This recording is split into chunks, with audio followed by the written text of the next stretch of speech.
ए, सुनो, हमारी जूती टूट गई है, क्या तुम इसे ठीक कर दोगे? हाँ हाँ शास्त्री जी, क्यों नहीं। अरे यही तो मेरा काम है। लाइए, दे दीजिए।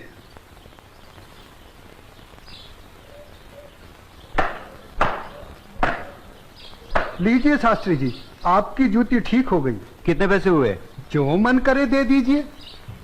ये लो। शास्त्री जी, बुरा ना मानो तो एक बात पूछूं? जो पूछना है जल्दी पूछो, हमारे पास समय नहीं है। आप लोग इतनी सुबह सुबह कहाँ जा रहे हैं? आज पूर्णिमा है, इसीलिए हम सब लोग गंगा स्नान करने जा रहे हैं। गंगा माँ के चरणों में दान पुण्य करके उनका आशीर्वाद प्राप्त करेंगे। परंतु तुम ये सब क्यों पूछ रहे हो? आप लोगों को देखकर मेरे मन में ख्याल आया था कि आप लोग जरूर किसी शुभ कार्य के लिए जा रहे हैं। अगर आप लोग मेरा भी एक काम कर दें तो आपकी बड़ी मेहरबानी होगी। करने योग्य होगा तो अवश्य करेंगे। जल्दी बताओ क्या काम है? शास्त्री जी, आज बड़ा शुभ दिन है और आज के दिन मैं भी चाहता हूँ कि कुछ दान पूर्ण करके गंगा माई का आशीर्वाद प्राप्त करूँ।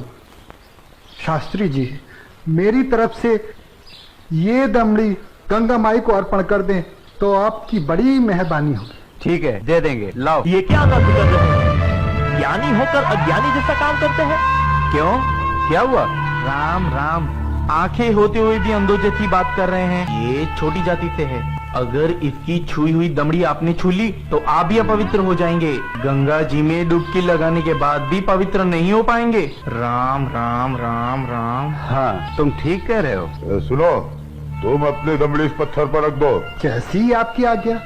ओम अपवित्राय पवित्राय नमः। हाँ, अब ठीक है, अब आप इसे छू सकते हैं। ठीक है, चलो। शास्त्री जी, एक प्रार्थना और थी। अब क्या है?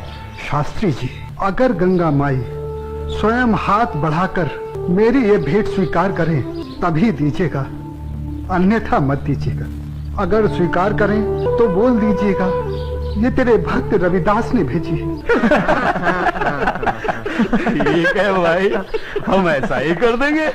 चलो चलो चलो।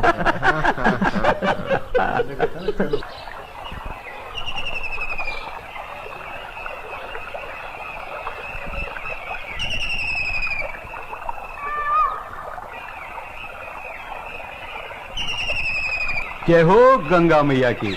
हे माँ, तू अपनी कृपा सदा हम पे बनाए रखना माँ। यदि हमसे कोई पाप हो जाए तो अपने इस पावन जल से उसे धो डालना माँ। हे माँ, तू अपनी शरण में हमें सदा रखना माँ। जय हो गंगा मैया। अरे मित्र, आप कुछ भूल रहे हैं। क्या? अरे वही शूद्र जिससे आपने अपनी जूती ठीक करवाई थी, उसकी दी हुई दमड़ी। अरे उसने कहा था कि स्वयं गंगा माता हाथों से स्वीकार करे तो देना, अन्यथा नहीं। पागल कहीं का। अरे भाई, याद आया याद आया। यही दमड़ी ना? हाँ हाँ हाँ। हे गंगा मैया, ये दमड़ी उस शुद्ध रविदास ने आपको भेंट करने के लिए दी है और ये भी कहा है यदि आप स्वयं अपने हाथों से इसे स्वीकार करें तो ही हम आपको दें। जय हो गंगा मैया। अरे गुरुजी, आप भी क्या उस शूद्र की बातों में आ गए? भला ऐसा भी कहीं हो सकता है कि स्वयं गंगा माँ अपने हाथों से उस शूद्र की भेंट स्वीकार करे? अरे जब हम लोग शूद्र की दी हुई चीज नहीं लेते तो ये गंगा मैया कैसे लेंगी? मैं एक काम करता हूँ, ये दमड़ी मैं अपने पास रख लेता हूँ, मेरा आने और जाने का खर्चा निकल जाएगा। आज दान और पुण्य में बहुत खर्चा हो गया है। ठीक है भाई, इस दमड़ी को तुम ही रख लो। अब चले? चलो भाइयों। ठहरो, इधर लाओ। मेरे भक्त रविदास की दी हुई भेंट मुझे दे दो। मैं अपने भक्त की भेंट स्वीकार करती हूँ।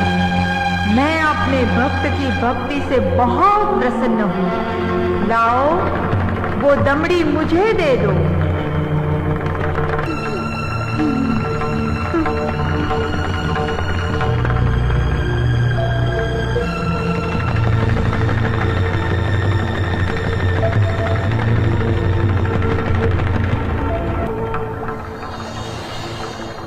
और सुनो, ये कंगन मेरी ओर से मेरे भक्त को दे देना और कहना मैंने उसकी भेंट स्वीकार कर ली।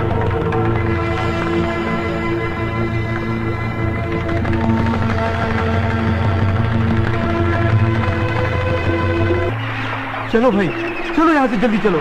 ये मुझे लगता है ये जरूर उस शूद्र का फैलाया हुआ कोई माया जाल है। चलो। गुरुजी, हमारी आंखों ने जो देखा और हमारी कानों ने जो सुना, क्या वो सच था? वो तो एकदम सच था, किंतु ये बिल्कुल सच नहीं था कि गंगा माँ ने स्वयं अपने हाथों से उस शूद्र रविदास की भेंट स्वीकार की।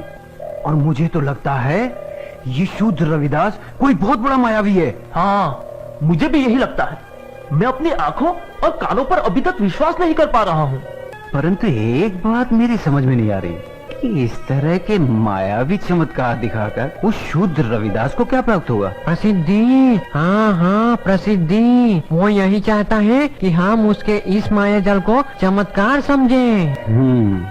तो आगे की कहानी मेरी पूरी तरह से समझ में आ गई। वो शूद्र यही चाहता है कि उसके इस चमत्कार की चर्चा हम पूरे राज्य में करें, जिससे राज्य के भोले भाले लोग उसे गंगा माँ का सच्चा भक्त समझकर उसकी पूजा करने लगे। आप बिल्कुल सही कह रहे हैं। लेकिन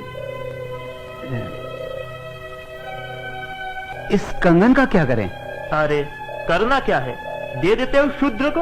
राम राम, कैसी मूर्खों जैसी बातें कर रहे हैं। ऐसा करते हैं, इस कंगन को महाराज के पास लेके चलते हैं। वो जरूर हमें इस कंगन के बदले में उचित इनाम देंगे। हाँ, यही ठीक रहेगा। तो चलो महाराज के पास चलते हैं। लेकिन उस रविदास के बच्चे से क्या कहेंगे हम? अरे हम उसके घर के सामने से ही नहीं जाएंगे। हाँ बिल्कुल ठीक है। और वो इतना अंतर्यामी तो है नहीं। अरे उससे तो पता भी नहीं चलेगा कि गंगा माँ ने उससे देने के लिए कोई कंगन दिया भी है या नहीं।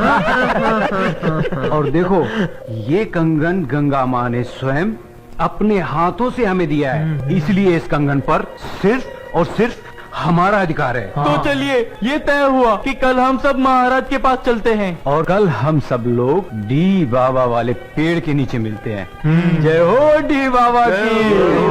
हाँ, नहीं विश्वनाथ जी अभी तक क्यों नहीं आए? मुझे तो लगता है कि इनाम के बारे में सोचकर गुरुजी सारी रात सोए ही नहीं होंगे। तो आ गए विश्वनाथ जी, देर से आए पर दुरुस्त आए। क्या बात है भाइयों, आप लोग रात को घर नहीं गए क्या? अगर घर चले जाते तो धनवान कैसे बनते? चलिए जरा जल्दी चलिए, हमें राजमहल पहुंचने में कहीं देर ना हो जाए। चलिए चलिए।